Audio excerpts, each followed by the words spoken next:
안녕하십니까. 일위원 리서치입니다.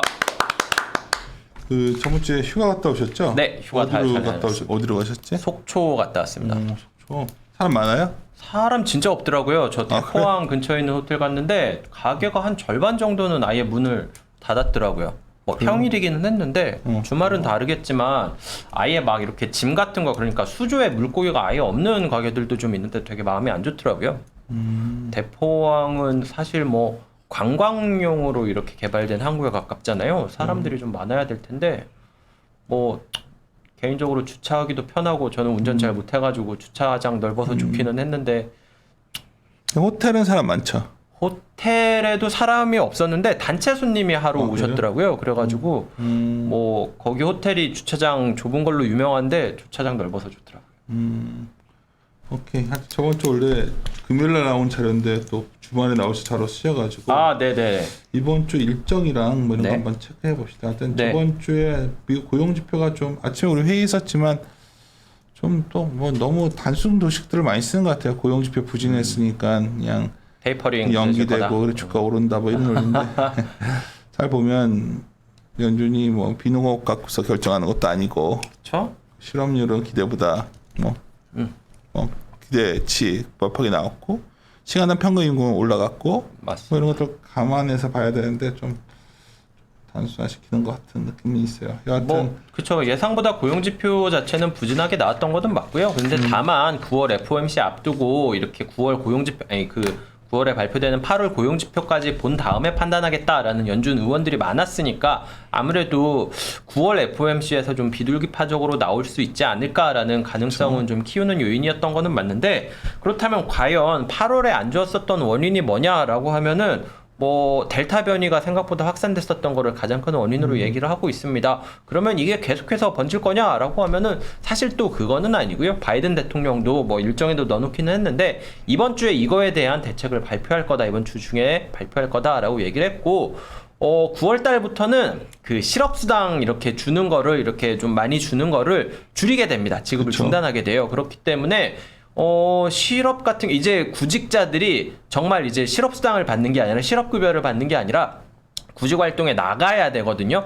이게 어떻게 영향을 미칠지는 모르겠어요. 이렇게 고용이 늘어나고 반면에 실업률 같은 경우에는 오히려 안 좋아질 수도 있고, 구직자가 늘어나니까요. 뭐 그 영향까지는 제가 바로 판단을 해서 말씀드리기는 어려운데, 어쨌든 이런 상황이 복합적으로 봤을 때 이번 고용 지표 때문에 테이퍼링이 늦춰질 거다라는 기대감 같은 경우에 너무 섣부른 판단일 수도 있다라는 생각을 하고 있습니다. 다만 이 9월 FOMC에서 좀 강하게 매파적으로 나올 가능성은 좀 줄어들었다, 이 정도로 보시는 게 맞을 것 같아요. 3페이지에 그러면 시작한 김에 네. 주요 이벤트부터 봅시다. 네, 일정 이렇게 같이 말씀을 드리려고 하고 있었는데요.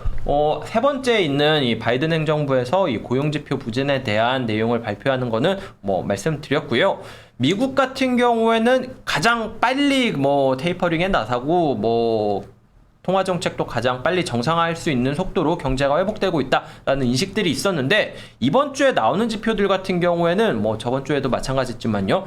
뭐 미국 같은 경우에는 생각보다 테이퍼링을 조금 늦추는 듯한 움직임이 나타나고 있고, 한국이나 유럽 같은 경우에는 생각보다 통화 정책을 긴축적으로 생각보다 빨리 움직이는 움직임이 나타날 것 같다라는 게 이번 주 일정들의 특징입니다. 첫 번째로 이번 주 수요일 날 이 한국은행에서 발표한 잠시만요. 미국 관련해서 아침에 얘기하던 거 블룸버그 그 뉴스 좀 네, 그거 얘기 말씀드릴까요? 뭐 이거 말씀드리고 국내로 넘어갔어요. 이것부터 말씀드리려고 했었는데, 블룸버그에서 지난 주말에, 그러니까 금요일 한국 시간으로 금요일 날 8시 정도였나요? 이때 뉴스가 나왔는데 저녁 8시죠? 네, 저녁 8시죠. 한국 장 끝나고죠. 근데 미국 증시는 영향 없었잖아. 큰 의미는 없었죠. 그냥 뉴스일 뿐이었고, 그것보다는 고용 지표에 좀 더 반응을 했다라고 보셔야 되는데, 뉴스 내용으로만 보면은 증세 움직임입니다. 민주당에서 나온 얘기고요. 세 가지 정도를 논의를 했는데, 첫 번째는 이 자사주 매입에 대해서 과세를 하겠다라는 거고요. 자사주 매입을 예전만큼 강하게 못하게 하는 요인이 되겠죠. 두 번째 같은 경우에는 CEO에 대해서 이렇게 받는 돈 있잖아요. CEO가 받는 돈이 일반 직원의 비율에 비해서 몇 배 이상이면은 이거에 대해서는 추가적으로 기업에 세금을 물리겠다라는 게 두 번째고, 세 번째 내용 같은 경우에는 이 자산가들, 고액 자산가들 같은 경우에는 자산 가치가 있잖아요. 이거에 대해서 미실현 수익이라고 할지라도 시장 가치에 비례해서 어느 정도 금액을 넘어가면은 세금을 매기겠다. 일종의 보유세 개념인 거죠. 뭐 이거를 매기겠다라는 건데 아직 뭐 셋 다 당연히 논란의 여지는 있으나 만약에 이게 된다면은 자본시장에는 그렇게 우호적인 법안들은 아닙니다. 일단 자사주 매입을 잘 못하게 되는 것 자체가 증시 상승의 원동력 하나를 좀 빼는 요인이거든요. 뭐 이게 얼마나 현실화될지 이대로 될지 뭐 이거에 대해서는 말하기가 어렵습니다. 블룸버그에서도 지금 논의 중이다 정도로 얘기를 했고요. 뭐 상원 같은 경우에는 다음 이제 오늘 6일이니까 다음 주죠. 14일에나 다시 의회가 개회되기 때문에 뭐 본격적으로 논의된 거는 아닌데 이대로 간다면은 시장에 그렇게 우호적인 내용은 아닐 것 같다. 이 정도는 체크하실 필요가 있죠. 저희 미국의 빅테크에 대한 그 현재 민주당이 선거 때부터 계속 얘기를 해왔잖아요. 네네. 워런 같은 사람들이. 그러니까 이것도 때에 따라서는 좀 중요한 뉴스가 될 수 있을 것 같아서 지켜봐야 될 것 네, 같고. 맞습니다. 뭐 예. 자사주 매입 같은 경우도 사실 어떤 식으로 세금을 할지에 대해서는 얘기가 많습니다. 뭐 자사주 매입 금액에 대해서 소비세처럼 기업에 매길 거냐, 아니면 배당처럼 취급을 할 거냐, 뭐 이거에 대해서도 말이 많고, 이 고액 자산가들에게 보유세를 물리겠다라고 하는 것도 사실 이거 보면은 형평성에는 어긋날 수도 있어요.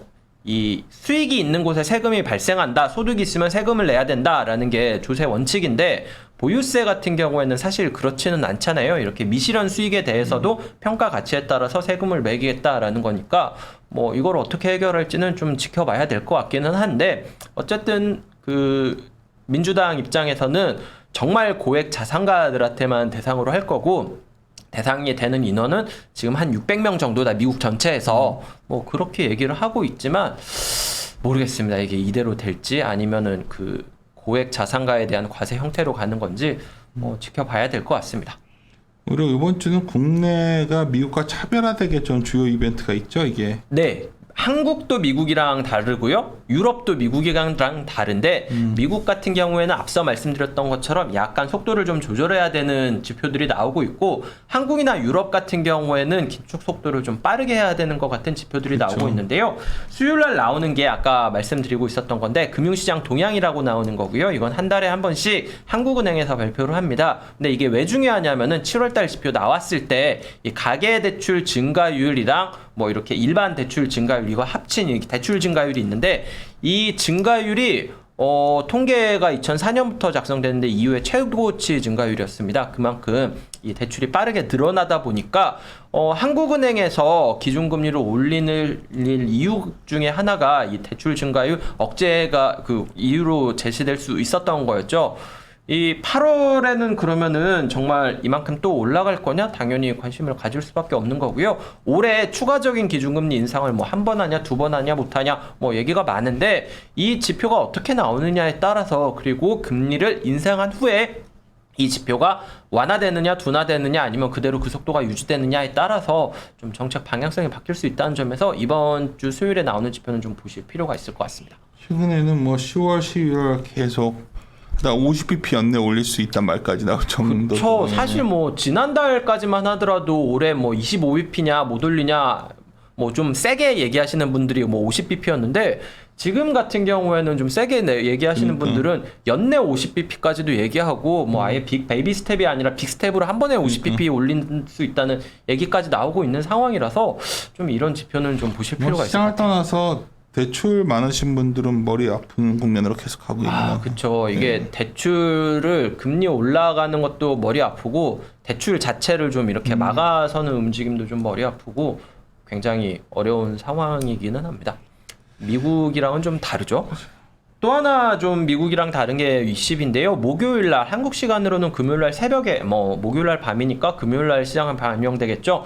ECB 통화정책회의가 있는데요. ECB 같은 경우에는 미국에 비해서는 테이퍼링 속도가 좀 늦다라고 계속해서 얘기가 됐었는데 CPI가 생각보다 높게 나왔습니다. 예비치가 지금 3%가 나왔어요. ECB에서는 이 CPI가 2%를 넘어서면은 금리를 인상하겠다라고 얘기를 했었는데 3%가 돼버린 거죠. 뭐 물론 이 3%가 계속해서 유지될 거다라고 생각하는 사람은 많지 않습니다. 뭐 일시적인 요인이라고 생각하는 게 대부분의 생각이기는 하지만 어쨌든 금리를 올리지는 못하더라도 테이퍼링에서는 나설 만한 수치는 아니냐라는 얘기가 나오고 있고요. 유로존 경기 역시 좀 개선되고 있기 때문에 뭐 일부에서는 ECB 의원들이 테이퍼링에 대한 언급을 이번에 해야 된다라고 주장을 하기 시작했습니다. 그만큼 완화적인 통화 정책을 유지하겠다라는 라가르드 총재의 발언보다는 좀 이 속도 조절을 어떻게 할 거냐라는 발언이 나올 가능성이 높다는 점에서 이 목요일 밤에 나오는 ECB의 발언도 중요한데요. 전체적으로 보면은 전에는 미국은 그 금리를 올릴 상황이고 다른 국가들은 금리를 올릴 상황은 아니었기 때문에 이 달러와 강세가 나타나고 다른 국가들은 좀 만만치 않은 상황이었는데 그 반대 현상이 나타나고 있다라는 게 특징적이고요. 그렇다면은 달러 강세가 좀 둔화되니까 다른 시장들이 좀 완화되느냐라고 하기에는 글로벌 경기 입장에서는 또 그만큼 그로스가 좀 둔화되는 국면이기 때문에 또 반영하기도 어렵고 좀 어려운 국면에 진입한 건 맞는 것 같습니다. 이게 뭐 달러가 약해지기도 쉽지 않고, 네. 뭐 이거를 정말 안 좋게 말하면 그 경기가 안 좋아서 달러가 그 경기가 생각만큼 좋지 않아서 달러가 약해지면은 과연 그게 이머징 시장에 좋은 요인이냐라고 하면 어렵다라는 거죠. 내가 보기에는 그게 있는 것 같아. 지금 이 같아요. 그러니까 스태그적 상황에 대한 공포. 그렇죠.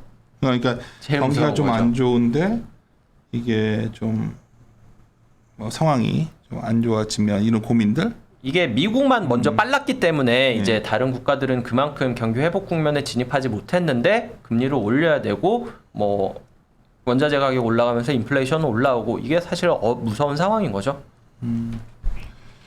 갑시다. 일정은 받고. 네. 그다음에 제가 보기에는 재미있는 그림이 여기 하나 있는데 네, 5페이지에요. 네. 네, 위에 있는 차트, 아래에 있는 차트 둘 다 뭐 연결돼서 이해를 하시면 될 것 같은데요. 일단 위에 있는 차트 같은 경우에는 델타 변이가 굉장히 심각했잖아요. 미국 소비자 심리 지수 역시 좀 꺾이고 있다 이런 얘기입니다. 고용 지표 둔화되는 것과도 연관지어서 생각을 하실 수 있을 것 같은데 어쨌든 미국 소비자 심리 지수는 6개월 최저치까지 내려왔고요.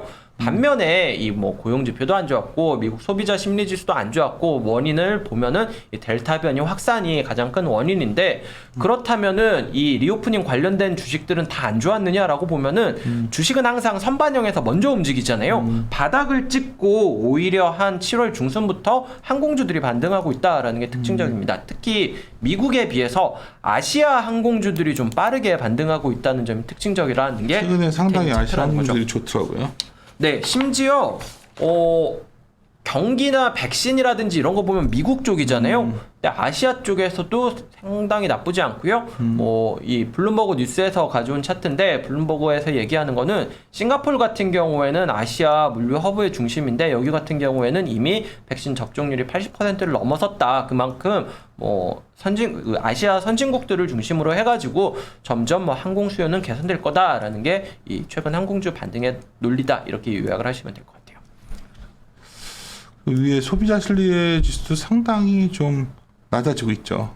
기대값들이 그쵸. 근데 델타 뭐 영향들이 확실히 있는 것 같아서. 약간 후행하는 지표라서 주식에 비해서는 이만큼까지 왔다라는 데에서 의미가 있을 것 같습니다. 오케이. 최근에 하여튼 나스닥이 강하니까 다시 코로나 확산되고 다시 언택트로 가는 거 아니냐 얘기 있는데 주가 움직임은 정말 그렇게 움직였네요. 네, 6페이지에 있는 게 그런 관련된 내용인데 제가 봤을 때는 나스닥이 지난주로만 보면은 가장 강했던 거는 맞아요. 이 왼쪽 위에 있는 차트 막대 차트가 그건데 나스닥은 1.5% 오르는 동안 다우 같은 경우에는 0.2% 하락했습니다. 그만큼 이 성장주가 좋았었던 거 아니냐라는 생각을 하실 수 있는데 업종별로 나눠서 보면은 오른쪽 차트에 있는데 다우와 S&P가 좀 안 좋았었던 거는 금융, 에너지, 소재, 산업재 같은 이 시클리컬들이 지난주에 안 좋았기 때문입니다. 반면에 IT라든지 뭐 헬스케어라든지 뭐 커뮤니케이션이라든지 이런 게 굉장히 강했냐라고 하면은 사실 그렇지는 않아요. 지난주에 좋았던 거 보면은 금리가 생각보다 못 오를 것 같으니까 부동산이라든지 산업재 내에서도 그 건축과 관련된 주택 건축설과 관련된 것들은 괜찮았거든요. 금리에 민감한 일부 업종들이 일단 좋았고요.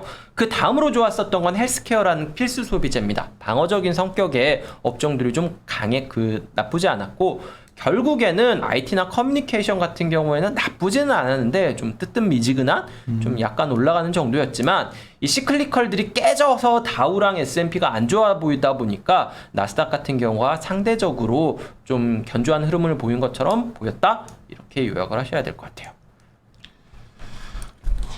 뭐 최근 뭐 스테이홈 인덱스 뭐 이런 거는 사실 그렇게 반등하고 있지도 않고 그래가지고 어려워 이게 네, 지금 되게 지금 상황이 그쵸. 다시 뭐 코로나 때 좋았었던 종목들 다시 좋아지는 거 아니냐라고 말하기보다는 저는 약간 아까 항공주 얘기하면서도 잠깐 말씀드렸는데 뭐 부침은 있겠지만 뭐 한두 달 뭐 이렇게 두세 달 힘든 기간 있을 수도 있지만 그래도 결국에는 리오프닝 쪽으로 좀 옮겨가야 되지 않느냐라는 게 제 생각입니다. 저희들도 이제 서서히 좀 위로 돌아서는 거를 이제 연간으로 봤을 때는 생각을 하는데 네. 내년을 바라보고서 야, 이게 이제 또 우리가 이제 내일 저기 신용호 팀장도 자료 나갈 텐데 네. 또 아침에 또 회의하면서 이런저런 얘기하는데 또 이렇게 막 자신 있게 할 수 있는 시기는 아직 아니어서 가장 큰 이유가 어쩌면 8페이지예요. 네. 이게 그러니까 추정치들이 그냥 다 별로 변화를 안 주는 것 같죠 지금.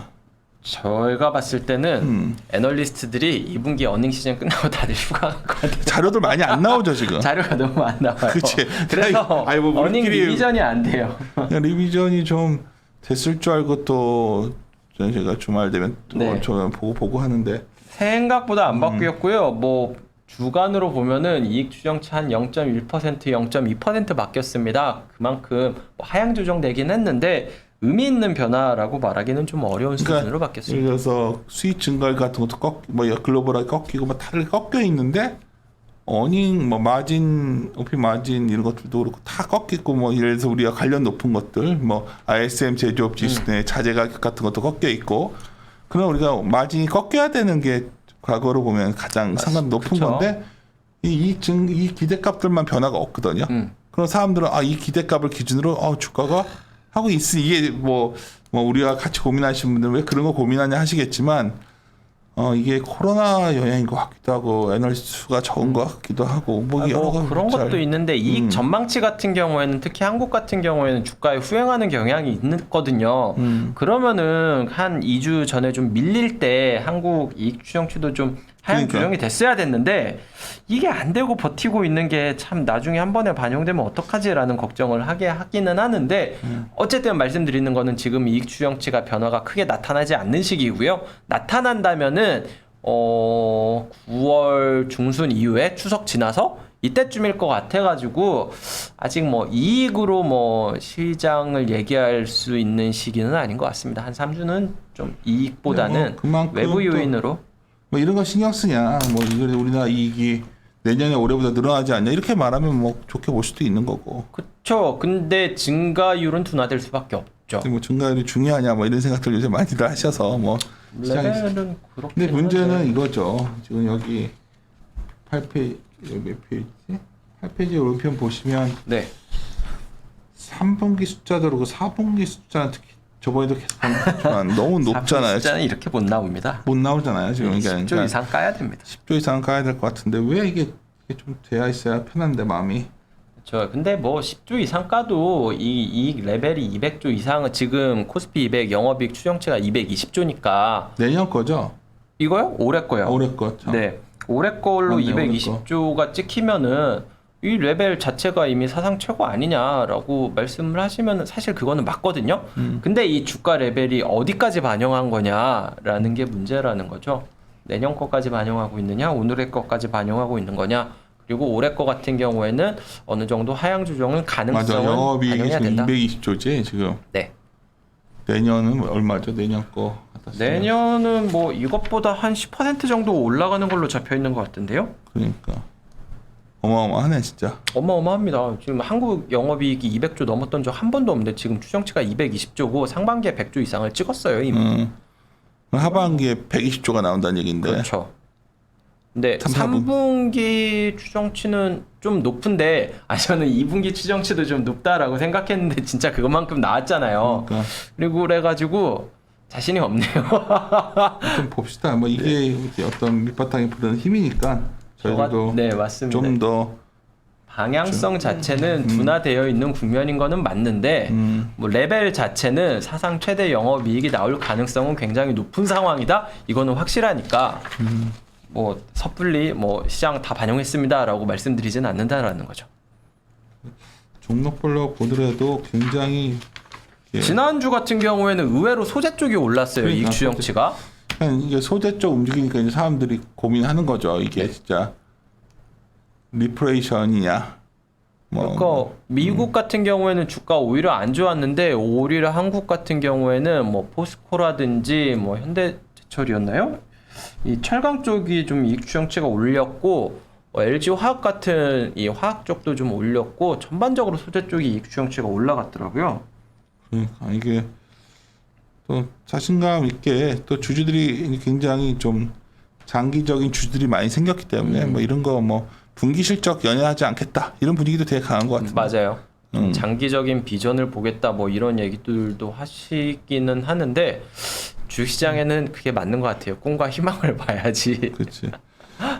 하여튼 저희들도 조심스럽게 뱃머리를 돌릴 고민을 하고 있는데 하여튼 9월에 그러기에는 우리 전략팀 전체적 의견이 그렇지 않아서 하여튼 저 같은 경우에는 좋게 보려면은 추석 이후?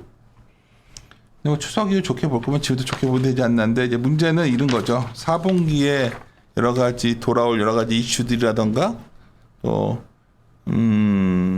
아까 말했던 기대값의 조정 가능성들은 여전히 변한 게 하나도 없기 때문에 그렇죠. 뭐 근데 만약에 이익이 정말 잘 나오려면은요, 제 생각에는 추석 이후에 FOMC 지나고 삼성전자 이익 리비전 나올 때 좀 그치. 방향성을 알 것 같습니다.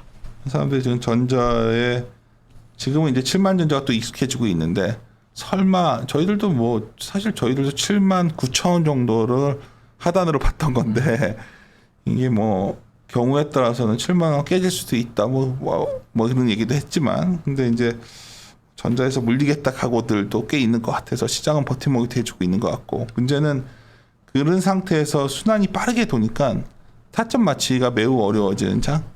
그래서 오늘 계속 너희들이 강조하는 거는 하단이 그래도 제한적인 거로 가야 된다 여전히. 그래서 뭐 2차 전지 소재 같은 것들도 물론 화끈하니까 요즘도 많이 보시는데 밸류 비싼 것들은 돌아가면서 한 번씩 짱돌을 맞고 있어가지고 맞아요. 예, 지금 그래서 언제 내게 짱돌이 나올지 모르는 상황이어서 가만하셔야 되고 시장은 굉장히 그 아까 이제 바닥 친 거 아니야 기대감이 점점 높아지고 있어서 이번 주도 굉장히 좀 변동성이 커질 수 있는 그리고 다음 주면 추석 전주죠 다음 다음 주가 벌써 추석 있는 있더라고요. 주가 전주에 장이 막 센 떴던 별로 기억이 없는데 별로 없죠.